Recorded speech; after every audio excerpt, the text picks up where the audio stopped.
Ezra Levant is in the courthouse live tweeting these sentences as they come down.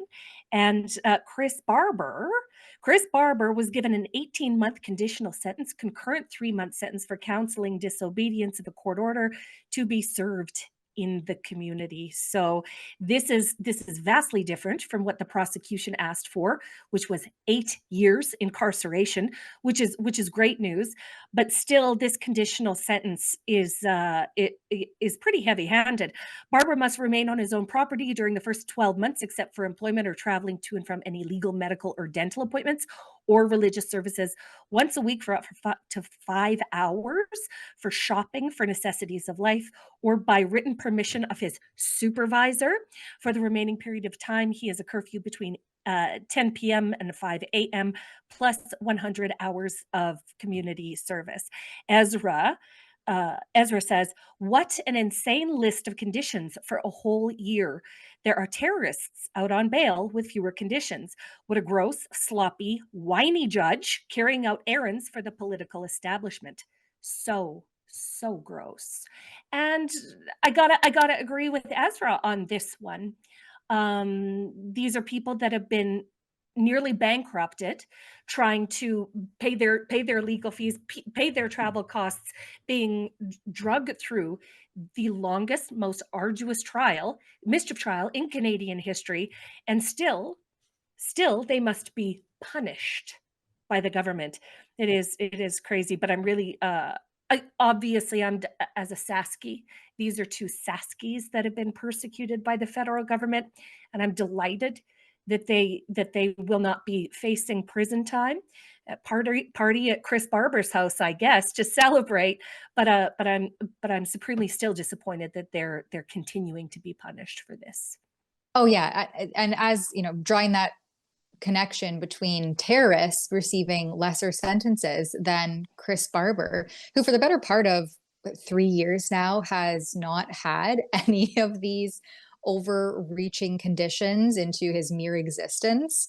To do it now is just such an obstruction of justice in and of itself.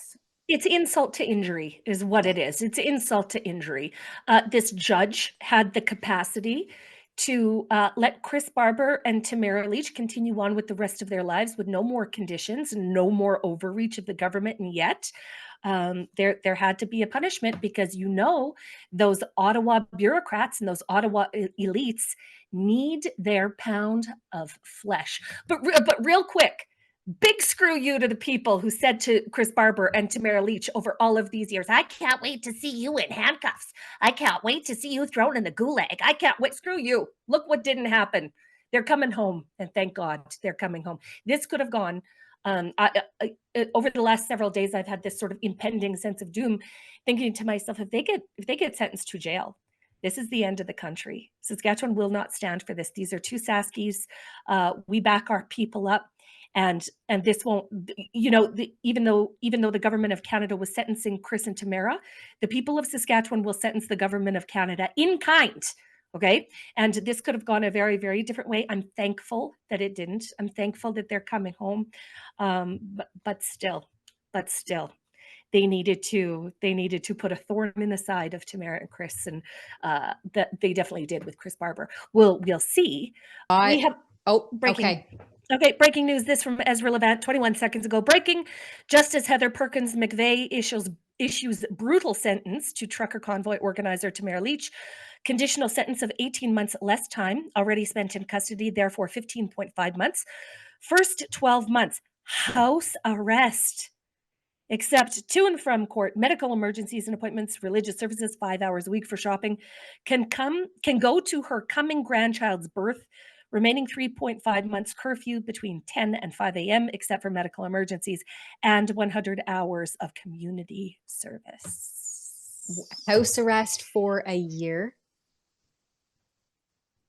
A year, Tamara Lich has to stay at home. After already serving, I believe it was 49 days in prison?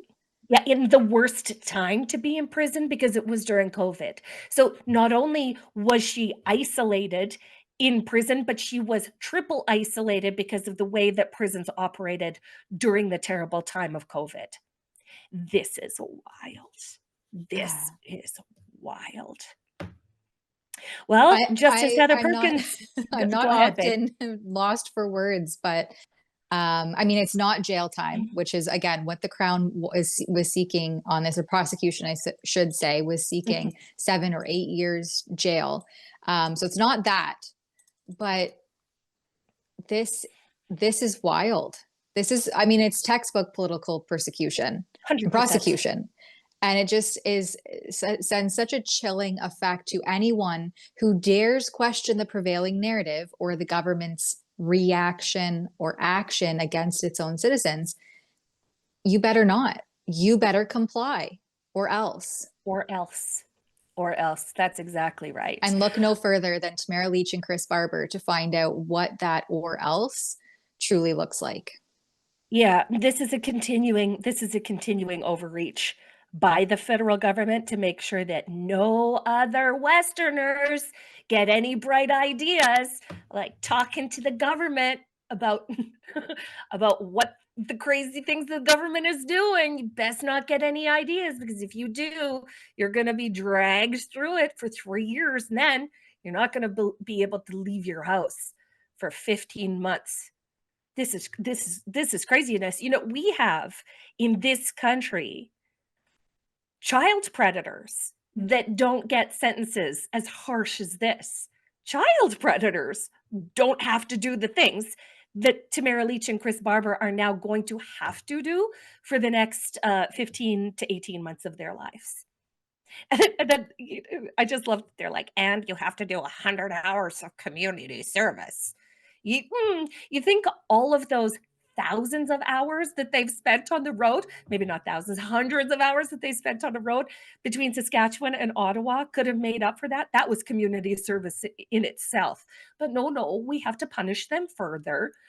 We have to punish them further. Hmm. I'm reading some of I, the but, comments, and but people are mad. yeah, Oh my gosh, it just shows justifiably. the, well, no, but people are mad that she didn't get prison time, Oh, which well, just, it's justifiably mad. They've been screaming for it for 3 years.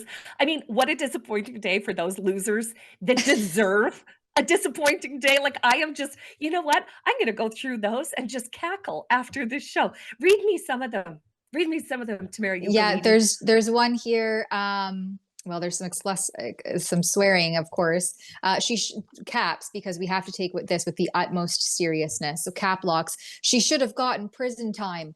BS. Mhm. And Yeah, well, and she these did. people She are just unhinged lunatics Mhm. in the Mhm. comments who think that you should be jailed for protesting your government. I mean, this is textbook communist regime stuff. Mhm. This is not what happens in a nation that's supposed to have, a charter, constitutional rights, a What democracy that was what even completely is that? skirted for the better This part is of 4 years. Tamara Ugalidi, what even How is dare that? I imply that Don't. we still live in a democracy? All Oh, right. this is no, they're coming home. And, good riddance to all of those people that were wishing more harm to befall these 2 beautiful Zaskis. Good riddance. I like this one. 4 years to get a conditional sentence and house arrest. Yeah, I don't care where you side on this issue. Canadians are all victims of this justice system. Yeah, Mhm. I mean, look at the insane cost, just the cost alone Oh, with prosecuting Tamara Leach mhm. and Chris Barber. Millions, perhaps in the hundreds, probably in the hundreds of Wildly millions inappropriate. of dollars Wildly to inappropriate. get them Yes. conditional. I mean, I don't agree with the sentencing, don't get me wrong, but to get a conditional sentence and house arrest, we spent hundreds of millions of dollars on this. Uh-huh. Yeah, we sure did, you and I, the Yeah, taxpayer. Yeah, we sure did. make it bleed. Oh, here's a great one from a loser tweeting at Ezra. They should also cut off their internet during house arrest. Okay. Okay, Yeah. Patrick. There's the ones that want us all to be censored online. We should just Right? all be funneled into the prevailing narrative and not think or question for ourselves. Just comply, oblige, and smile and nod. That's right. No, well, That's this is I mean, this could have been it had the prosecution gotten its way, this could have been a very, very different day. They did not get their way, nor did any of these left-leaning elitist lunatics in Ottawa that were calling for their basically calling for gallows. Like, my goodness, mhm. they would have seen the worst happen to Tamara Lich and Chris Barber. But again, this just goes to show you how terribly important it is for the West to get their act together and get away from this awful, awful, abusive, toxic, gross federal government that would do this to our people. That would do this to our people. Um, well, I hope that Chris Barber and Tamara Leach spend their house arrest uh, on projects that will accelerate that happening. And let's not promote their internet getting cut off. Yeah, let's not. Let's not. That's not going to happen, though. That's not going to No. happen. Well, I mean, these days, But nothing then, surprises me anymore. actually, that's that's Sad. true. Everybody to Starlink. Okay. Someone said But to me the other day, "Oh, you're sinister. Oh, you're cynical." And it's like, yeah, are you alive and seeing the world that we live in? What gives me any reason to be anything other than? well, Um, reply to that person with "You are Helen Keller level blind and deaf." You know yeah. what I mean? Like, And they're that's not, and they're not actually. So, uh, it was just funny on the threshold of cynicism. Apparently, I'm pretty high up there, but